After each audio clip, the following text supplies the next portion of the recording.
EPS 95 पेंशनधारकों को शानदार तोहफा, 80,000 एरियर का हुआ भुगतान। पेंशन भोगी हुए मालामाल। ईपीएस 95 के अंतर्गत एक बार पेंशन लागू हो जाने पर पेंशनों को प्रत्येक वर्ष अपना जीवन प्रमाण पत्र अपडेट करवाना अनिवार्य है, जिससे पेंशन लगातार जारी रह सके। किंतु विभिन्न कारणों जैसे ज्ञानाभाव, शारीरिक एवं आर्थिक असमर्थता, परिवार के मुखिया की मृत्यु इत्यादि के कारण कुछ पेंशनर अपना जीवन प्रमाण पत्र प्रतिवर्ष अपडेट नहीं करवा पाते, जिसके परिणामस्वरूप उनकी पेंशन की अदायगी रुक जाती है और इस प्रकार कर्मचारी पेंशन योजना 95 के द्वारा प्रदान की जाने वाली न्यूनतम सामाजिक सुरक्षा से वे वंचित रह जाते हैं। बैठक में किया विचार। पंजाब एवं हिमाचल प्रदेश अंचल की जून 2024 माह की समीक्षा बैठक में चर्चा के दौरान सभी क्षेत्रीय कार्यालयों के प्रभारी अधिकारियों को आगामी नवंबर माह में पेंशनरों के जीवन प्रमाण पत्र त्वरित गति से अपडेट करने हेतु तैयार रहने तथा साथ साथ जिन पेंशनरों की पेंशन पिछले 5 वर्षों से किन्हीं भी कारणों से रुकी हुई है, उनकी पेंशन पुनः शुरू करने के विषय पर गहन विचार हुआ।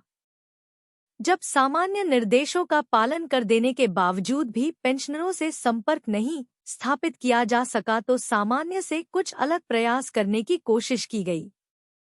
एक पेंशनर तक उसकी पेंशन, जो विगत कई वर्षों से रुकी पड़ी थी, इसके लिए पंजाब एवं हिमाचल प्रदेश अंचल के कर्मचारी भविष्य निधि संगठन के कार्यालय के लोगों द्वारा सामान्य से इतर किए गए कुछ सतत प्रयासों को नीचे बताया गया है। जिस दृढ़ता से कार्यालय के लोगों ने पेंशनरों तक पहुंचने, उन्हें समझाने और उनका विश्वास जीतने की कामयाब कोशिश की है, वह अत्यंत ही सराहनीय है। अप्रैल 2024 तक लगभग 650 ऐसे पेंशनरों से संपर्क स्थापित कर उन्हें पेंशन जारी की जा चुकी है। यह भगीरथ प्रयास शेष पेंशनरों के लिए भी जारी है। संपर्क अभियान की शुरुआत। कर्मचारी भविष्य निधि संगठन, श्रम एवं रोजगार मंत्रालय, भारत सरकार ने अपने अंशधारकों को बेहतरीन एवं त्वरित सेवाएं प्रदान करने के लिए समय समय पर अनेक नए अभियान प्रारंभ किए हैं।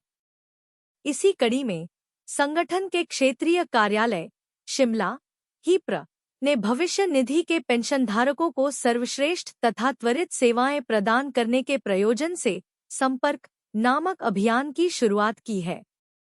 इस अभियान के तहत ऐसे पेंशनरों के संपर्क किया जा रहा है जिनकी पेंशन उनका ई-जीवन प्रमाण अपडेट न होने के कारण पिछले 5 वर्षों के रुकी हुई है। बंद पेंशन इस प्रकार फिर से हुई शुरू। इसी क्रम में क्षेत्रीय कार्यालय शिमला द्वारा लाभार्थी श्रीमती कमलेश कुमारी, धर्मपत्नी श्री अतरदीन, पेंशनर पीपीओ संख्या XX 880 से दूरभाष पर बात की गई तथा उन्हें बताया गया कि इस कार्यालय द्वारा उनके पति श्री अतरदीन को पेंशन दी जाती थी, जो कि मई 2017 से बंद पड़ी है। श्रीमती कमलेश कुमारी ने बताया कि उनके पति अतरदीन की मृत्यु हो चुकी है। उन्होंने यह भी बताया कि उनके पति ने कभी भी इस पेंशन के बारे में नहीं बताया और न ही ये बताया कि उनकी मृत्यु के बाद ये पेंशन उन्हें लगेगी। चूंकि कमलेश पढ़ी लिखी नहीं है, इसलिए उनको कुछ भी समझ नहीं आ रहा था, यहाँ तक कि उन्हें हिंदी भी समझ नहीं आ रही थी। फिर उन्हें कहा गया कि यदि घर पर कोई और है तो उनसे बात करवाएं। घर पर और कोई नहीं है, यह कहकर फोन काट दिया। कमलेश को फिर से कॉल की गई। अब वह फोन पर जोर जोर से रोने लगी और कहने लगी कि मैं बीमार हूं, अभी मेरे पास कोई नहीं है, मुझे आपकी बात समझ नहीं आ रही, आप क्यों बार बार फोन कर रहे हैं। इस पर कार्यालय द्वारा पेंशनर से जिस भाषा में वह बात कर रही थी उसी भाषा में बात की गई। वह कोंकणी भाषा में बात कर रही थी। कार्यालय द्वारा कोंकणी भाषा में ही उनको पेंशन के बारे में बताया गया। फिर पेंशनर को थोड़ा अपनापन महसूस हुआ। पेंशनर ने रोते हुए बताया कि अब उनका स्वास्थ्य भी ठीक नहीं है तथा वह खेतों में काम करने में भी असमर्थ है। उन्हें अपनी छोटी छोटी जरूरतों को पूरा करने के लिए अपने बच्चों के आगे हाथ फैलाने पड़ते हैं। श्रीमती कमलेश को परिवार के अन्य सदस्य से बात करवाने के लिए कहा गया ताकि पेंशन हेतु उनके स्तर पर की जाने वाली औपचारिकताओं के बारे में समझाया जा सके। इस पर उन्होंने अपनी पोती से बात करवाई। उनकी पोती को संपूर्ण मामले की जानकारी दी गई और कहा गया कि इसके लिए श्रीमती कमलेश कुमारी को अपने पति श्री अतरदीन का मृत्यु प्रमाण पत्र, अपने आधार कार्ड और बैंक पासबुक की कॉपी, बैंक खाता उसी शाखा में होना चाहिए जिसमें उनके पति श्री अतरदीन का था, इत्यादि दस्तावेज इस कार्यालय को भेजने होंगे। पेंशन शुरू और एरियर का हुआ भुगतान। श्रीमती कमलेश कुमारी से उक्त सभी वांछित दस्तावेज प्राप्त होने पर क्षेत्रीय कार्यालय शिमला द्वारा त्वरित कार्रवाई करते हुए पेंशनर की मृत्यु तिथि अपडेट करने के पश्चात श्रीमती कमलेश की पिछली पेंशन बकाया राशि 76828 रुपये 1 सप्ताह के भीतर उनके खाते में भेज दी गई। पेंशन भोगी ने माना आभार। श्रीमती कमलेश ने दूरभाष के द्वारा ईपीएफओ कार्यालय शिमला का धन्यवाद किया है और उनकी पोती के द्वारा व्हाट्सएप एवं वीडियो संदेश में ईपीएफओ कार्यालय शिमला का धन्यवाद किया गया। उन्होंने कहा कि ये मेरे पति की पेंशन देने के लिए ईपीएफ शिमला का धन्यवाद। मेरे पति टीसीआई कंपनी में काम कर चुके हैं। उनको पेंशन आती थी लेकिन उनकी मृत्यु के बाद मुझे पेंशन के बारे में पता नहीं था, लेकिन ईपीएफ शिमला ने मुझे मेरी पेंशन के बारे में सूचित किया और 1 सप्ताह के भीतर मुझे मेरी पेंशन मिल गई। मुझे वित्तीय स्वतंत्रता देने के लिए बहुत बहुत धन्यवाद। EPS 95 pension. शपथ लेते ही पीएम मोदी के पास पहुंचा पेंशन भोगियों का ईमेल। होने वाला है कुछ बड़ा। डीए से जुड़ी न्यूनतम पेंशन में वृद्धि का अनसुलझा मुद्दा, जो अन्य मुद्दों के अलावा देश भर में ईपीएस 95 पेंशन भोगियों की व्यापक मांग है। सूचना जी न्यूज छत्तीसगढ़। ईपीएस 95 न्यूनतम पेंशन, ईपीएस 95 मिनिमम पेंशन 1000 रुपये को 7500 रुपये करने की मांग की जा रही है। पीएम मोदी शपथ ले चुके हैं। लगातार 2 कार्यकाल से मांग की जा रही, लेकिन सरकार ने आश्वासन दिया पर अमल नहीं किया था। रविवार को मोदी ने तीसरी बार पीएम पद की शपथ ले ली है। इसके साथ ही पेंशन भोगियों ने पीएमओ को अपनी दर्द भरी मांग ईमेल के माध्यम से भेज दिया है। अनिल कुमार ब्योहार ने ईपीएस 95 पेंशन भोगी कार्यकर्ता, ईपीएस 95 पेंशन भोगी समन्वय समिति के राष्ट्रीय सचिव शामराव जी के पोस्ट को शेयर किया। पीएम मोदी को भेजे गए ईमेल का मजमून आप भी पढ़ लीजिए। इसमें क्या क्या लिखा है। पीएम मोदी को बधाई सबसे पहले दी गई। साथ ही लिखा गया, देश के ईपीएस 1995 पेंशन भोगी आपको भारत के प्रधानमंत्री के रूप में तीसरी बार करोड़ों नागरिकों का दिल जीतने के लिए शुभकामनाओं के साथ स्वागत करते हैं। प्रधानमंत्री जी जीवन निर्वाह लागत सूचकांक डीए से जुड़ी न्यूनतम पेंशन में वृद्धि का अनसुलझा मुद्दा, जो अन्य मुद्दों के अलावा देश भर में ईपीएस 95 पेंशन भोगियों की व्यापक मांग है। इसको कैबिनेट की बैठक द्वारा हल किया जा सकता है। लाखों पेंशन भोगियों के चेहरों पर मुस्कान लाने के लिए पहली कैबिनेट बैठक में बेहतर होगा, जो कई वर्षों से नहीं देखी गई है। श्रम और रोजगार विभाग और वित्त विभाग ने ध्यान नहीं दिया। ईपीएस 95 में घाटे के लिए इसे बढ़ाने की कोई गुंजाइश नहीं होने की स्थिति में श्रम और रोजगार विभाग और वित्त विभाग के सक्षम अधिकारियों द्वारा आवश्यक विचार विमर्श के साथ आवश्यक सरकारी बजटीय सहायता प्रदान की जा सकती है, उसी तर्ज पर जैसे कि सरकारी बजटीय सहायता पर प्रदान की जा रही 1000 रुपये की न्यूनतम पेंशन के लिए पहले से ही आधार रखा गया है। वरिष्ठ नागरिकों की आर्थिक सुरक्षा की मांग।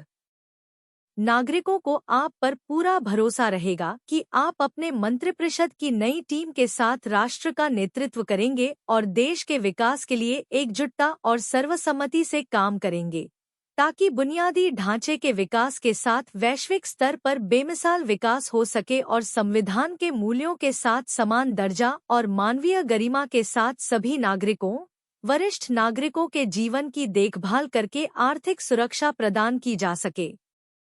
ईपीएस 95 पेंशन भोगियों को न्यूनतम पेंशन 7500 प्लस दा और हायर पेंशन न मिलने का कारण क्यों हो रही है देरी? ईपीएस 95 पेंशन भोगी लंबे समय से 7500 प्लस दा की मांग कर रहे हैं। बार बार आश्वासन मिलने के बावजूद उनकी मांग अब तक पूरी नहीं हो पाई है। अभी न्यूनतम पेंशन 1000 रुपये है, उसको बढ़ाने में सरकार दिलचस्पी क्यों नहीं ले रही है? वहीं पर सुप्रीम कोर्ट के फैसले के बाद भी हायर पेंशन मिलने में भी देरी हो रही है।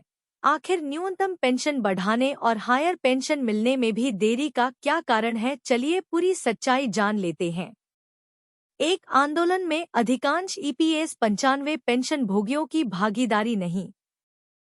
ईपीएस 95 पेंशन भोगियों की कुल संख्या लगभग 78 लाख है, लेकिन बहुत सारे पेंशन भोगी बहुत सारी चीजों से अवगत नहीं होते हैं, इसलिए वह किसी आंदोलन में भाग नहीं ले पाते हैं। इससे यह मुद्दा व्यापक स्तर पर उठ नहीं पाया है और न ही पर्याप्त समर्थन प्राप्त कर सका है। बहुत सारे पेंशन भोगी पेंशन मुद्दों के प्रति जागरूक नहीं हैं, वे इनसे अनभिज्ञ हैं, इसलिए इन मुद्दों पर ध्यान नहीं दे पा रहे हैं। 2. सभी संबंधित ईपीएस 95 यूनियन के बीच एकता की कमी। आंदोलन या कानूनी प्रक्रिया में शामिल सभी संबंधित ईपीएस 95 यूनियनों के बीच एकता की कमी है। यह विभाजन समस्या के समाधान में बड़ी बाधा उत्पन्न कर रहा है और इसे और कठिन बना रहा है। ईपीएस 95 पेंशनरों और सदस्यों के बीच जागरूकता बढ़ाने के लिए प्रभावी अभियानों की कमी है। यदि सही तरीके से जागरूकता अभियान चलाए जाते तो पेंशनरों और सदस्यों को उनके अधिकारों के बारे में सही जानकारी मिलती और वे संगठित होकर अपने हक की लड़ाई लड़ सकते थे। 3. कानूनी ज्ञान की कमी। अधिकांश संबंधित ईपीएस 95 पेंशनरों और उनके संबंधित संघों के नेतृत्व में उचित कानूनी ज्ञान की कमी है। वे न्यूनतम पेंशन या हायर पेंशन मुद्दों पर ईपीएफओ, भारत सरकार और अदालत को सही कानूनी तर्क देने में सक्षम नहीं है और इन मुद्दों को कानूनी पहलुओं के साथ सही तरीके से समझने की अनिच्छा दिखा रहे हैं। 4. विभिन्न एजेंसियों और सोशल मीडिया चैनलों की नकारात्मक राय। विभिन्न एजेंसियां, विशेष रूप से कई सोशल मीडिया चैनल और कई ईपीएस 95 पेंशनर और सदस्य न्यूनतम पेंशन या हायर पेंशन मुद्दों के खिलाफ लगातार तर्क दे रहे हैं। इसके कारण कई ईपीएस 95 पेंशनर और सदस्य बिना सही तरीके से इन मुद्दों को जाने इन रायों पर विश्वास कर रहे हैं, जिससे मामले में और भी भ्रम पैदा हो रहा है। 5. सरकार और ईपीएफओ की प्रक्रियात्मक देरी।